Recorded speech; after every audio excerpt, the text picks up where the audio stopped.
bienvenidos a otro programa de conversaciones académicas. Hoy tendremos una persona muy especial en estas conversaciones académicas, la profesora doctora en filosofía Dayan Tatiana. Dayan Tatiana, muy buenas tardes. Hola James, buenas tardes. En muchos discursos hablo de ciencia y tecnología y hago una distinción también entre ambas. Pero quisiera escuchar como tu percepción. Yo siempre generalmente digo que ciencia es distinto a la tecnología. Si uno lo mira etimológicamente, tecnología viene de dos palabras griegas, que es tecné y logos, pero tampoco nos podemos quedar solamente en la definición etimológica. Pero sí me gustaría, tú que has incursionado mucho más en ese campo, que estamos en un mundo tecnológico, que muchos denigran de la tecnología, que la tecnología va a acabar con el mundo. Bueno, eso es una cuestión ya moral. Pero empecemos por el momento. ¿Cuál ha sido tus inicios en la tecnología? ¿Por qué te inclinaste y qué es tecnología? La tecnología es una forma de conocimiento, una forma genuina de conocimiento.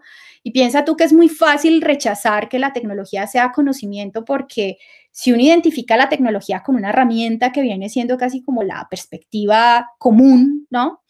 Digamos que la perspectiva más extendida es que la tecnología es una herramienta porque yo me valgo de este PC para estar ahora en conversación contigo, o me valgo de mi celular es una herramienta para estar en comunicación ahora que tenemos que someternos a las políticas de distanciamiento social.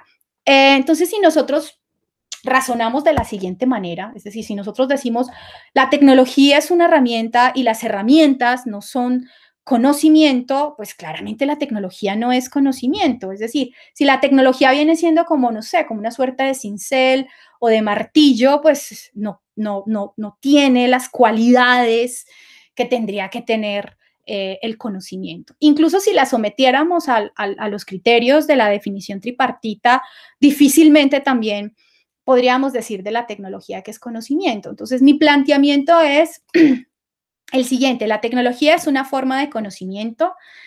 Para poder examinar su estructura epistémica, porque su estructura epistémica también es muy compleja, nosotros solemos identificar además la tecnología con los productos, con los artefactos, porque nuestro encuentro inmediato con la tecnología es a través de los artefactos tecnológicos. Digamos que esa es la perspectiva de sentido común.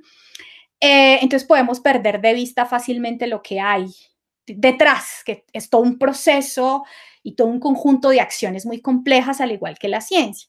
Entonces uno puede darse a la tarea de examinar esa estructura epistémica, que es bastante compleja. A mí me gusta recurrir a una distinción ya clásica en la epistemología, que es la distinción de Gilbert Ryle, la plantea en el concepto de lo mental. Él hace una distinción célebre entre saber qué y saber cómo. El saber qué es el conocimiento, corresponde al conocimiento proposicional. Solo por poner un ejemplo, la Tierra es el tercer planeta de nuestro sistema solar, y un saber cómo que corresponde a un conjunto de habilidades y destrezas, por ejemplo, aquellas que tiene que tener un deportista, o ni siquiera un deportista, alguien, por ejemplo, que quiera montar en bicicleta, tiene que disponer de ciertas habilidades mínimas para poder mantenerse en equilibrio y desplazarse. A mí me gusta recurrir a esta distinción. Además, muchos epistemólogos de la tecnología lo han hecho. El asunto es que terminan identificando a la tecnología con el saber cómo, y yo creo que con ello terminan ofreciendo una imagen increíblemente deflactada del conocimiento tecnológico, de suerte que llegan incluso a la conclusión de decir que no hay algo así como conocimiento proposicional en la tecnología, y eso es completamente falso. En tecnología incluso se han formulado teorías, y esa, digamos que en toda la investigación que adelanté para la formulación de esta tesis, me encontré con muchas teorías muy fascinantes formuladas por ingenieros en distintos campos de la ingeniería, especialmente la ingeniería estructural. Entonces, pues bueno, basta con mencionar algunas de ellas, por ejemplo, la teoría de vigas, la teoría de láminas. Entonces, sí que hay conocimiento proposicional en la tecnología, y es mucho más sofisticado de lo que han planteado de ordinario muchos filósofos de la tecnología. Bueno, no sé si quieres que te responda de una vez también a la pregunta de cuál sería el criterio distintivo entre tecnología y ciencia. Sí, yo pienso que podemos hablar de esa parte. Parece muy bien. yo sé que puede resultar un poco perturbador porque a mí me resultó bastante inquietante, me intrigó muchísimo encontrar teorías en tecnología, porque nosotros estamos habituados a la siguiente distinción. A los filósofos, como nos gustan las distinciones conceptuales y criterios claros, entonces nos suelen entrenar en la distinción de que lo propio de la ciencia es que es una actividad teorizadora, es decir, en ciencia se formulan teorías para satisfacer ese natural apetito por conocer, mientras que lo propio de la tecnología es crear y transformar la realidad. Ahora, si es cierto que hay también teorías en tecnología, entonces, ¿cuál sería ese criterio distintivo? Yo en última instancia plantearía la distinción en los siguientes términos, y aquí pues probablemente no esté diciendo nada nuevo. Atendería fundamentalmente a sus propósitos. El propósito de la ciencia es en última instancia satisfacer, en efecto, esa natural curiosidad por conocer. Sabemos muy bien que el mundo natural está lleno de secretos y que lo propio de la ciencia y de la ciencia básica es desentrañar esos misterios de los fenómenos naturales. Mientras que lo propio de la tecnología, digamos que lo que anima propiamente a las acciones en tecnología, a ingenieros y a otros tecnólogos, es domesticar el mundo, es transformarlo. Entonces yo diría que, bueno, esas serían como las diferencias centrales, porque si uno las compara, realmente la tecnología es metódica, al igual que la ciencia, es decir, está guiada por la investigación racional, tienen estructuras muy sofisticadas. Entonces, pero no llegaría al desvarío de este famoso sociólogo, ahora se me va a olvidar el nombre, que llega a plantear básicamente ese híbrido entre, o sea, llega incluso a acuñar esa suerte de híbrido, como dice Nini Luoto, que es un híbrido monstruoso de tecnociencia, ¿no? Yo creo que todavía podemos establecer criterios distintivos. Latour es el psicólogo Bruno Latour el que acuña ese término. Galileo era científico, pero también hacía uso de la tecnología. Es decir, utilizó un telescopio y, si no me equivoco, pues fue el primer hombre que vio las 4 lunas de Júpiter, las 4 pues que se podían ver desde la Tierra, vio manchas en el Sol, vio los cráteres de la Luna de una manera pues más nítida. Hay un cuadro muy famoso, o varios, donde muestran a Galileo tratando de explicarle a algunos obispos de la Inquisición pues sus descubrimientos. Él está haciendo uso de la tecnología y al mismo tiempo está haciendo uso de la ciencia. Pero yo me quiero enfocar en lo siguiente. Einstein hago esta comparación con Einstein. No, yo en ocasiones he dicho, y uno tiene que reconocer de que uno puede cambiar de opinión y que uno aprende con el error, pues de que hay algunos científicos, que digamos no utilizan herramientas como lo hizo Galileo. O sea, utiliza experimentación. O sea, Galileo utilizó el telescopio. Por ejemplo, Einstein estuvo un año, que es el año pues donde Einstein desarrolló prácticamente unos artículos que cambiaron dramáticamente digamos, la teoría de Newton. O sea, él tuvo un desarrollo en la física impresionante, pero él no utilizó, digamos, experimentos como lo hizo Galileo. Entonces uno podría decir, hay científicos que son puros, en el sentido de que no utilizan tecnología, y científicos que utilizan aparatos, como en el caso de Galileo, para tratar también de comprender el mundo y tratar de explicar ese mundo. No sé si me hice entender o fallé en alguna de mis descripciones. ¿Qué nos podrías decir? Voy a intentar porque realmente la pregunta, ¿qué es la tecnología y qué es la ciencia y qué las distingue y cuál es la relación? Pues digamos que eso solo da para un conversatorio. Claro. Hay filósofos de la tecnología que distinguen entre ciencia aplicada y tecnología. Bueno, no sé, se me ocurre, por ejemplo, James Fibelman, que me encanta, Henrik, el filósofo polaco. Hay muchos que realmente no son muy conocidos porque, como te digo, la filosofía de la tecnología apenas se está cultivando hace unas décadas en el mundo, y en Colombia creo que todavía, bueno, hace un par de años, bueno, no hace mucho, y no sé si estás enterado, se creó la Red Colombiana de Filosofía de la Tecnología. pero no lleva más de 2 años en todo caso, esta red. Y hay quienes distinguen entre ciencia aplicada y tecnología. No es mi punto de vista. Yo creo que la tecnología es ciencia aplicada. ¿Cuál es la motivación? Y solo al final de toda esta vuelta que voy a dar, creo que voy a intentar de responder a tu pregunta.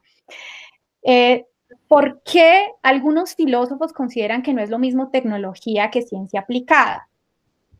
En el caso particular de James Fibelman, por ejemplo, él considera que la tecnología se ha desarrollado sin el beneficio de la ciencia, mientras que, como el mismo nombre lo indica, la ciencia aplicada no avanzaría sin ciencia. Es decir, si queremos definir la ciencia aplicada, podemos entender por ciencia aplicada la aplicación de la ciencia pura o la ciencia básica. Es decir, sin ciencia pura o sin ciencia básica no habría ciencia aplicada. Bueno, algunos dicen que la ciencia aplicada es la interpretación de las proposiciones de la ciencia básica.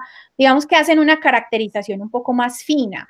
Pero dicho de manera puntual, una condición necesaria o una condición sin la cual no habría ciencia aplicada es que haya desarrollos en ciencia básica.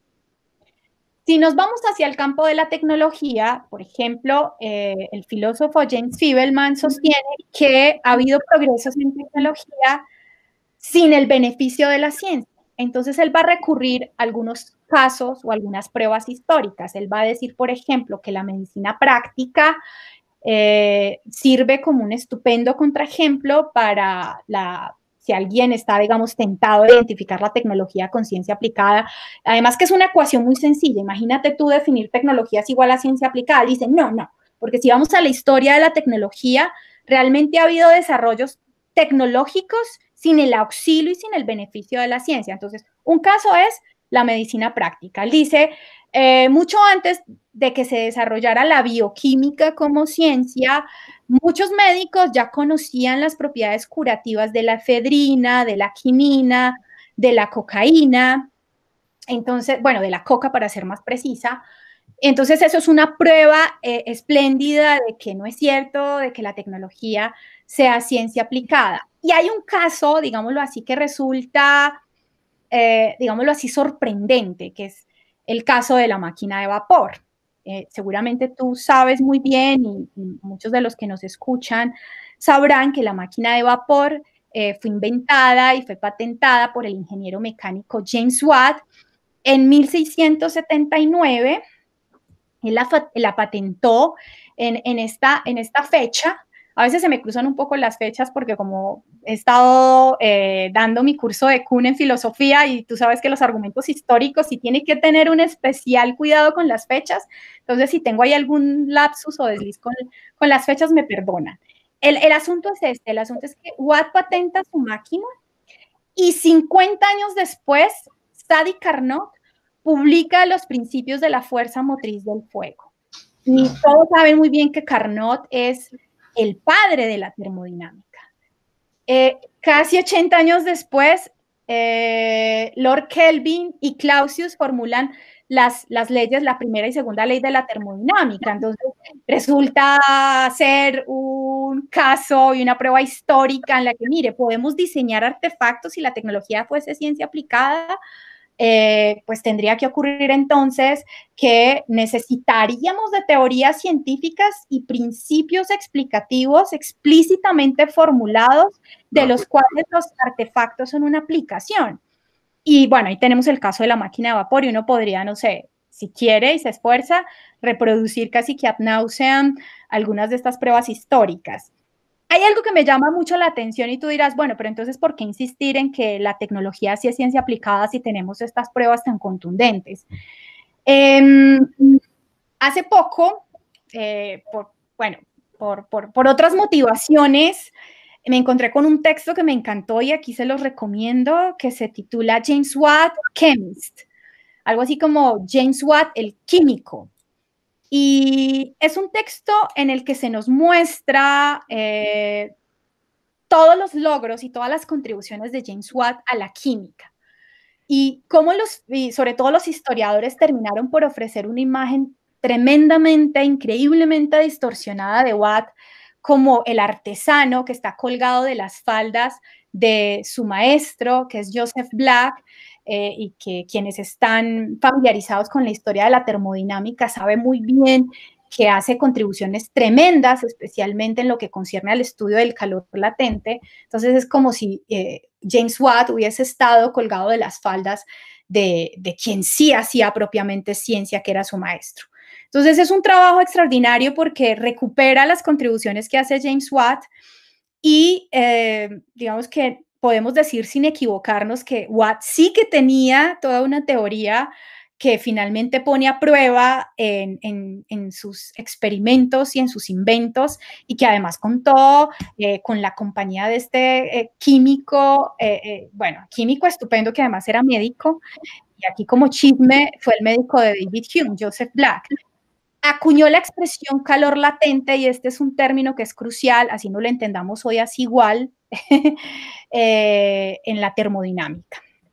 Entonces, si uno hace ese seguimiento histórico, sí que puede afirmar sin temor a equivocarse que en última instancia el diseño de la máquina de vapor fue la aplicación de la ciencia de su tiempo, y la ciencia que había en el tiempo de Watt era básicamente la teoría material del calor, y eso pues nos lo muestra la historia de la tecnología y la historia de la ciencia. No, muy agradecido por haberme aceptado esta conversación. Y no, espero. a ti, James. Muchísimas gracias. Gracias a ti, James, que estés muy bien.